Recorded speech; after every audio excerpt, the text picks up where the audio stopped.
ठीक है। राधे राधे महाराज जी। महाराज जी, हमको संसार के हिसाब से अपना जीवन जीना चाहिए या अपनी आत्मा से, अपने दिल से पूछना चाहिए? संसार ही है जिसे तुम दिल कह रहे हो। आत्मा का ज्ञान नहीं है आपको, तो संसार ही से पूछ रहे हो। मन संसार ही है। क्यों? मतलब संसार के हिसाब से चलना चाहिए कि मन के हिसाब से चलना चाहिए? तो मन ही संसार है।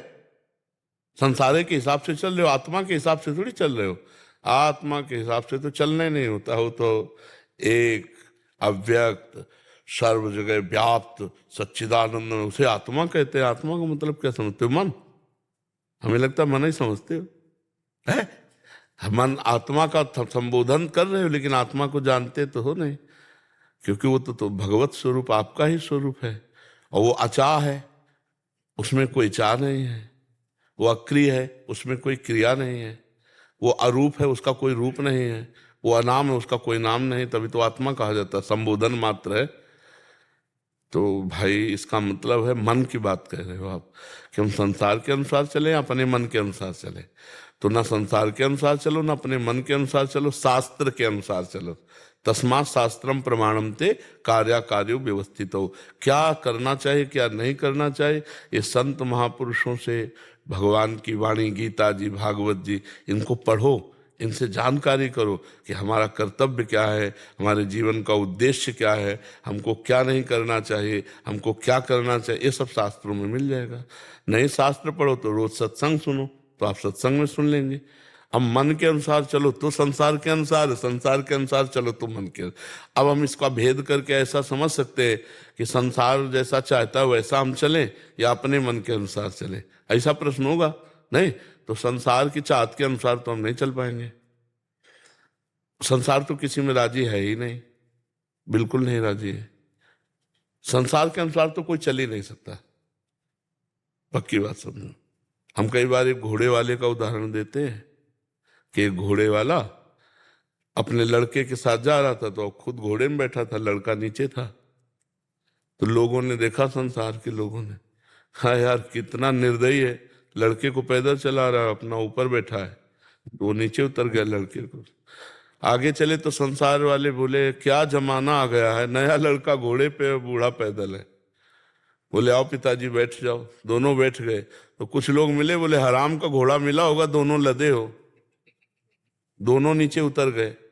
तो कुछ लोग बोले देखो कितने बेवकूफ हैं, घोड़ा खाली जा रहा है। अब बताओ हमें उस संसार के अनुसार चल सकता है क्या? अपनी मस्ती में जैसा बने वैसा। समझ रहे हो? पहले आध्यात्मिक उत्तर दिया, फिर ये व्यवहारिक उत्तर है। हमको जो सही लग रहा है, शास्त्र सम्मत, वो हम चल रहे हैं। तुम गाली दो या प्रशंसा करो, हमें तुमसे कोई मतलब नहीं।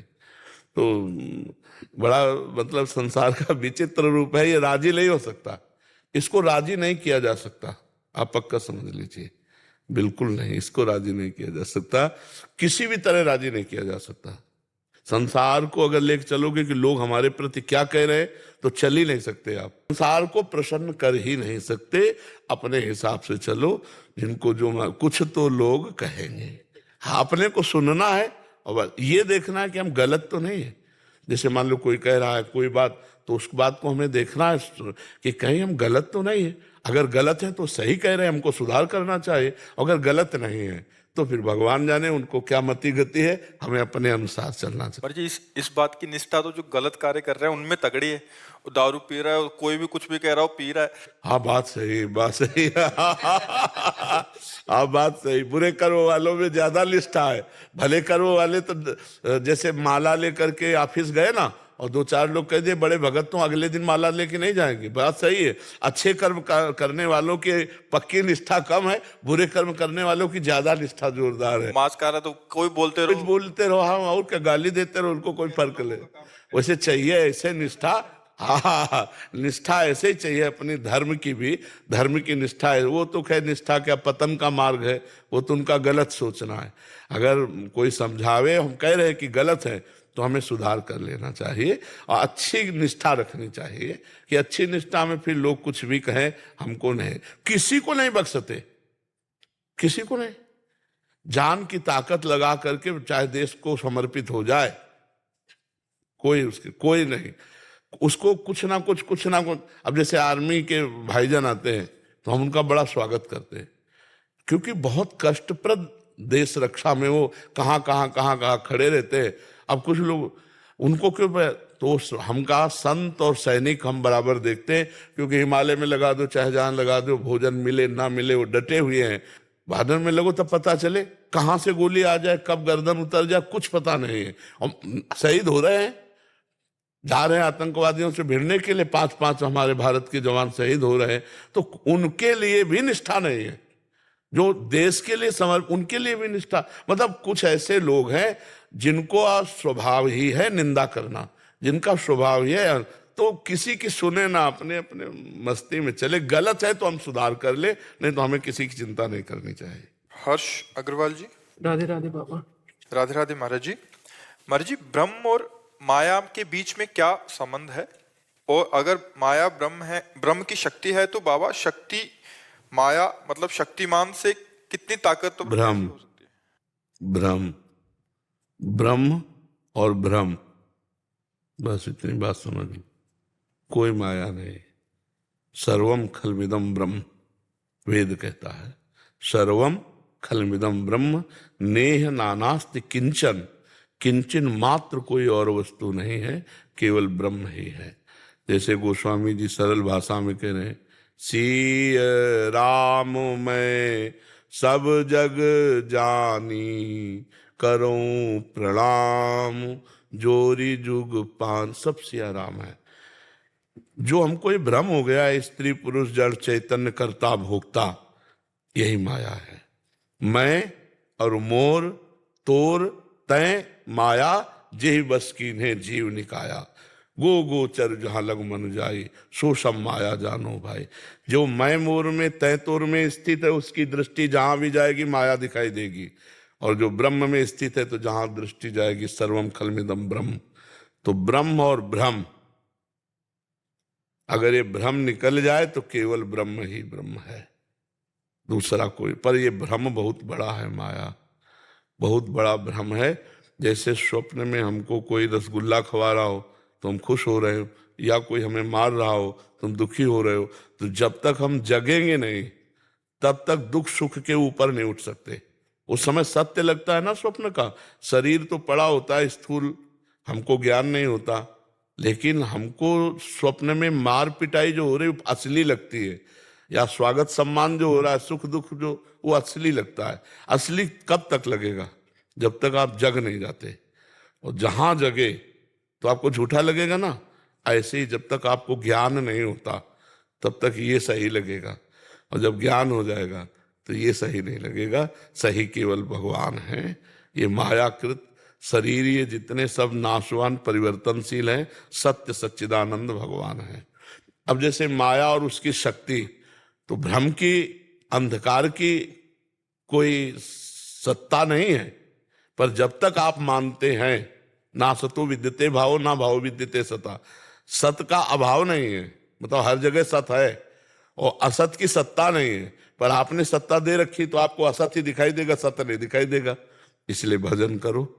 जब तक भजन नहीं करोगे, जैसे आप हमें बताना, दूर पड़ा हुआ टायर या रस्सी, हमें भ्रम हो गया कि सर्प है, अब गौर से देखोगे तो लगेगा हिल भी रहा है, और काट ना ले आप भयभीत हो जाओगे, लेकिन वहां भय का कोई कारण नहीं है, ये हमारा भ्रम है। और जब कोई सीधा प्रकाश उस पर डालेगा तो क्या दिखाई देगा? अरे यार ये तो रस्सी थी, हम तो भ्रम से डर रहे थे, ठीक है ना। ऐसे ही सीधा ज्ञान का प्रकाश जब पड़ेगा तो ये सब भगवान है। सच्ची मानिए बच्चा, केवल भगवान है, दूसरा कोई नहीं। भगवान ना दिखा के दूसरा दिखना, यही भ्रम है, यही माया है। और इसी भ्रम की निवृत्ति के लिए साधना की जाती है। जासु कृपा सब भ्रम मिट जाई, गिर जा सोई कृपालु रघुराई। जब भजन किया जाता है तो ये भ्रम हट जाता है, केवल ब्रह्म रह जाता है, भ्रम खत्म हो जाता है। भ्रम का नाम माया, और जो है उसे ना दिखाई देना, जो नहीं है वो दिखाई देना। रस्सी में सांप, ऐसे ही परमात्मा आपके अंदर, परमात्मा आपके अंदर, एक ही परमात्मा है, सबके अंदर अलग अलग परमात्मा नहीं, और पंचभूत सबके एक ही है। लेकिन सब अलग अलग अपने को पहचान रहे, अलग अलग अपने को मान रहे, यही माया है। जैसे भगवान की शक्ति अनंत है, ऐसे भ्रम भी ये बहुत अनंत महिमाशाली है। ये जल्दी अंत को प्राप्त नहीं हो पाता। जब अनंत कृपा करे तो ये शांत हो जाए, नहीं तो बहुत विचित्र है। भगवान ने गीता जी में कहा, दैवी हेषा गुणमयी मम माया दुरत्तया मामेव ये प्रपद्यन्ते माया में ताम तरन्ते। ये जो दैवी गुणमयी त्रिगुणमयी माया है, ये दुरत्य है, जल्दी पार नहीं पा सकते। मेरी शरण में आ जाओ, मैं पार करवा दूंगा। मामे वे प्रपद्यन्ते माया में ताम तरन्ते। माया का स्वरूप यही है, जो है उसे ना दिखाई देना, जो नहीं है उसे दिखाई देना। सबके अंदर परमात्मा, सब जगह परमात्मा नहीं दिखाई दे रहा और सब कुछ दिखाई दे रहा, यही माया है। गो गोचर जहां लग मन जाए, जहां तक दृष्टि जाए, जहां तक इंद्रियां जाए, जहां तक मन जाए, सब माया है। और जब भ्रम निवर्त हो गया तो जिधर दृष्टि जित देखूं तित श्याममयी है। नहीं, वो सिया राम में कह रहे हैं, गोपी जन श्याम में कह रहे हैं, और गीता गायक भगवान कह रहे वासुदेवा सर्वमिति सा महात्मा सुदुर्लभा, सब जगह वासुदेव ही है। तो ये है असली नेत्र खुल जाना। अभी हम मोह निद्रा में हैं, तो मैं मोर तोर तय स्त्री पुरुष जड़ चैतन्य उत्तम अधम ये सब दिखाई दे रहा है। समझ पा रहे आप? और ये बहुत बड़ी है। अनंत जन्मों से हम इसी को खोदते चले आ रहे हैं कि माया का अंत कहाँ है, लेकिन आज तक अंत नहीं मिला। अनंत जन्मों से आ रहे, जब से सृष्टि हुई इसी में तो फंसे। आज अवसर मिला है सत्संग का, तो निकल चलो, और ना निकल पाओगे तो फिर इसी दलदल में फंसे रहोगे। बहुत विचित्र है भगवान का एक खेल। इस बार तो मनुष्य जन्म मिला, फिर अगला हो सकता है सुअर कुत्ता गधा सांप बिच्छी, क्या बना दे भगवान कर्म के अनुसार। तो हमको ऐसा उपाय कर लेना चाहिए कि हमारा आखिरी जन्म हो, अब हम माँ के गर्भ में ना जाए, हमारा अंतिम मरण हो, ये वो होगा भजन से। पुत्र के बहाने नारायण पुकारा तो अंतिम हुआ ना, और हम जानबूझ के नारायण पुकारेंगे तो हमारा अंतिम नहीं होगा क्या?